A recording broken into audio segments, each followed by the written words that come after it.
Matthieu, chapitre 24. Jésus sortit du temple et, comme il s'en allait, ses disciples s'approchèrent pour lui en faire remarquer les constructions. Mais il leur dit, « Vous voyez tout cela? Je vous le dis en vérité, il ne restera pas ici pierre sur pierre, tout sera détruit. » Il s'assit sur le mont des Oliviers. Les disciples vinrent en privé lui poser cette question, « Dis-nous, quand cela arrivera-t-il et quel sera le signe de ton retour et de la fin du monde? » Jésus leur répondit, « Faites bien attention que personne ne vous égare.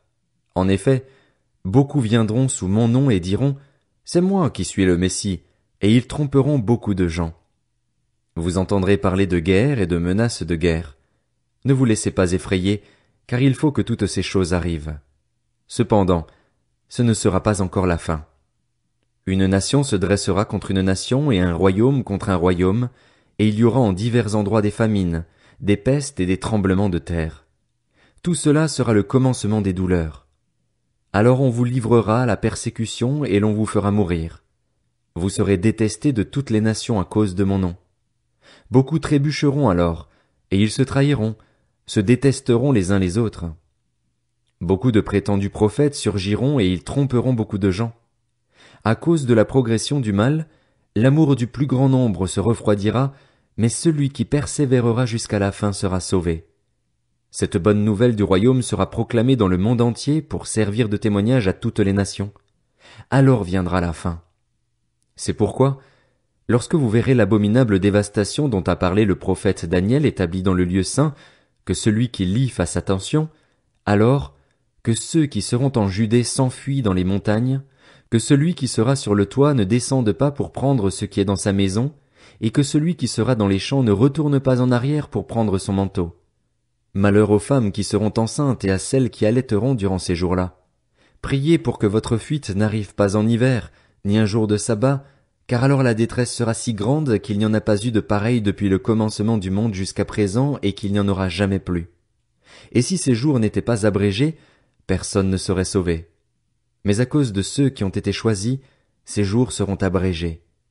Si quelqu'un vous dit alors, « Le Messie est ici » ou « Il est là », ne le croyez pas, car de prétendus Messies et de prétendus prophètes surgiront.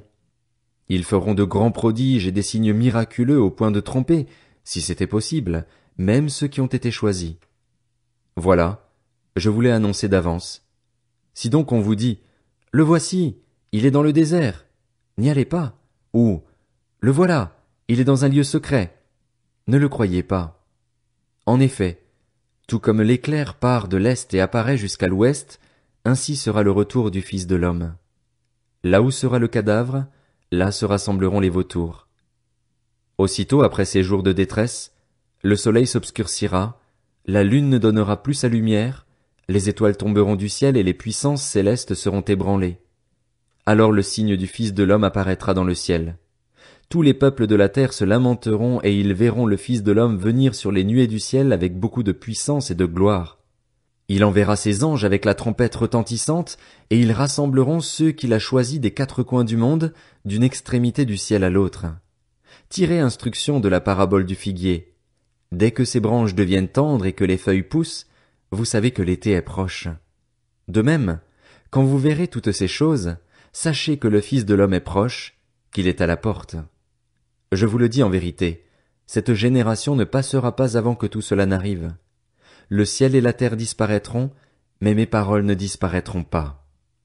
Quant au jour et à l'heure, personne ne les connaît, pas même les anges du ciel, ni même le Fils. Mon Père seul les connaît. Ce qui est arrivé à l'époque de Noé arrivera de même au retour du Fils de l'homme. En effet, dans les jours précédant le déluge, les hommes mangeaient et buvaient, se mariaient et mariaient leurs enfants, jusqu'au jour où Noé est entré dans l'arche. Ils ne se sont doutés de rien jusqu'à ce que le déluge vienne et les emporte tous. Il en ira de même au retour du Fils de l'homme.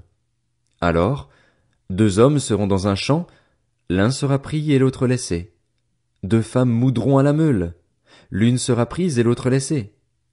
Restez donc vigilants, puisque vous ignorez à quel moment votre Seigneur viendra.